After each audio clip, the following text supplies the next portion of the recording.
part of the reason is we went through a 4-year eviction moratorium and rent freeze. Yep. And evictions are still difficult in Los Angeles. Right. It's a very difficult process.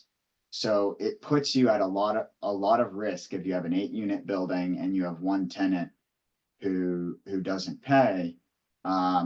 You've lost a meaningful portion of your income and and it's very difficult to evict.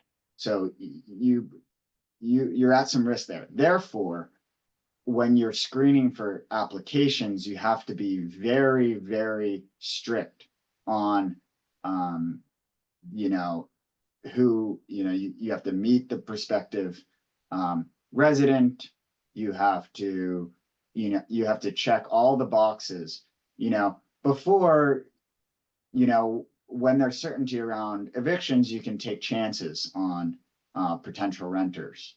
Right. When your entire, business model is at risk, if a couple people stop paying, that starts to impact the other tenants because you don't have the capital to make necessary repairs, to pay the taxes.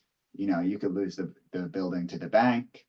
And so you just need to screen harder, and therefore it takes longer to find someone.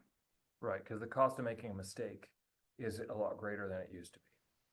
Yeah, I remember looking at deals in Utah, right? And their eviction process is if someone doesn't pay, you're able to get the unit back within that month. Oh my And Lord. so their screening process is $200 for a security deposit, and you got to have credit over 550 or 600, That's an and interesting. that's it. That's an interesting contrast to what's happening in Los Angeles, and it'd be we could riff on it a little bit. Right now